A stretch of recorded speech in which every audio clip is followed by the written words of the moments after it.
নমস্কার, শুভ সন্ধ্যা। বসুধার কথায় আপনাদের স্বাগত। দীর্ঘদিন পরে আপনাদের কাছে আজ আসতে পেরেছি, তার জন্য আমি কৃতজ্ঞ ঈশ্বরের কাছে। আমার এক প্রলংড ইলনেসের পর আমি চেয়েছিলাম আপনাদের সঙ্গে আবার যোগাযোগ করতে, কিন্তু পারিনি। সামহাও শরীরটা পুরোপুরি ঠিক হয়নি, আস্তে আস্তে রিকভারির পথে।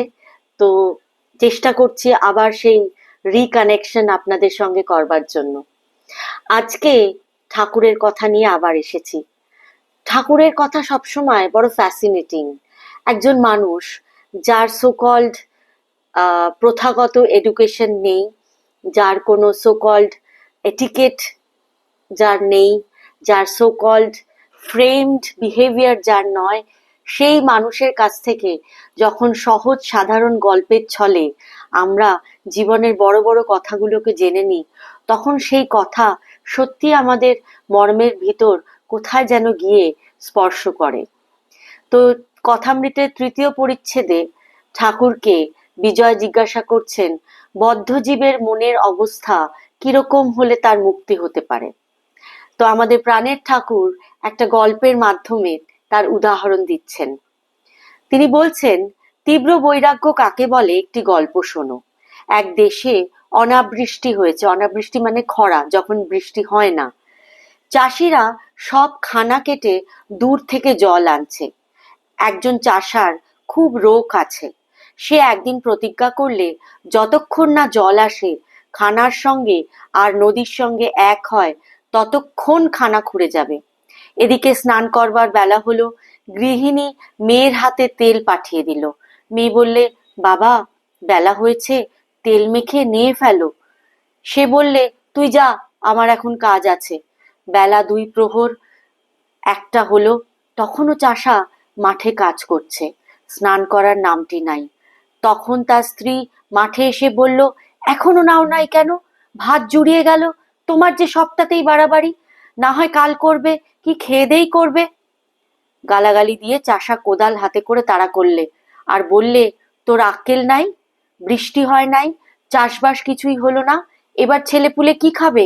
না খেয়ে সব মারা যাবি। আমি প্রতিজ্ঞা করেছি মাঠে আজ জল আনবো, তবে আজ নাওয়া খাওয়ার কথা কব। স্ত্রী গতিক দেখে দৌড়ে পালিয়ে গেল। চাষা সমস্ত দিন হাড় ভাঙা পরিশ্রম করে সন্ধ্যার সময় খানার সঙ্গে নদীর সঙ্গে যোগ করে দিলে। তখন এক ধারে বসে দেখতে লাগলো যে নদীর জল মাঠে কুলকুল করে আসছে। তার মন তখন শান্ত আর আনন্দে পূর্ণ হলো। বাড়ি গিয়ে স্ত্রীকে ডেকে বললে, নে, এখন তেল দে আর একটু তামাক সাজ। তারপর নিশ্চিন্ত হয়ে নে খেয়ে সুখে ভোঁস করে নিদ্রা যেতে লাগলো। এই রোগ তীব্র বৈরাগ্যের উপমা। আর একজন চাষা, সেও মাঠে জল আনছিল।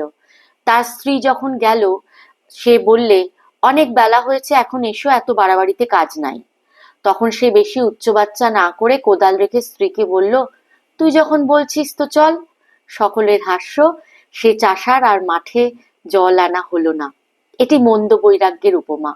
খুব রোগ না হলে চাষার যেমন মাঠে জল আসে না, সেই রূপ মানুষেরও ঈশ্বর লাভ হয় না। কোনো কিছুকে পেতে গেলে প্রচন্ড জোরের দরকার হয়, কনভিকশনের দরকার হয়, প্রচন্ড লেগে থাকবার টেনাসিটি রাখতে হয়, এবং সবচেয়ে বড় কথা, সেই অনেস্টি রাখতে হয় যে আমি কি চাইছি, কেন চাইছি, কিভাবে চাইছি। তো ঠাকুরের এই গল্প আশা করি আপনাদের কাছে মনোগ্রাহী হয়েছে। আপনাদের যদি কোনো সাজেশন থাকে নিশ্চয়ই জানাবেন। আর খুব শিগগিরই আমি চেষ্টা করব সারদা মায়ের কিছু কথা আপনাদের সামনে স্থাপন হাজির করবার। কারণ আমার কাছে এই মুহূর্তে বইটা নেই, আমি বইটা খুব শিগগিরই অর্ডার করব। তো শতরূপে সারদা থেকে কিছু পাঠ আপনাদেরকে করে শোনবার আমার ইচ্ছে আছে। দেখা যাক কতটা কি করতে পারি। সবাই ভালো থাকবেন, সবাইকে ভালো রাখবেন। এই বর্ষা বাদলায় সাবধানে থাকবেন, নিজের শরীরের প্রতি যত্ন নেবেন, আর আনন্দে থাকুন। চেষ্টা করুন আশেপাশের মানুষকেও আনন্দ দিতে, আনন্দে থাকতে এবং আনন্দে রাখতে। আর আমি সব সময় বলবো, নিজের প্রতি অনেস্ট থাকুন, এটাই একমাত্র রাস্তা। সর্বে ভবন্তু সুখিনা, सर्वे सन्तु निरामया सर्वे भद्राणि पश्यन्तु মা কশ্চিৎ দুঃখ ভাগ ভবেত। আর বসুধার কথা চ্যানেলটিকে লাইক শেয়ার এবং সাবস্ক্রাইব করবেন। ধন্যবাদ। শুভরাত্রি।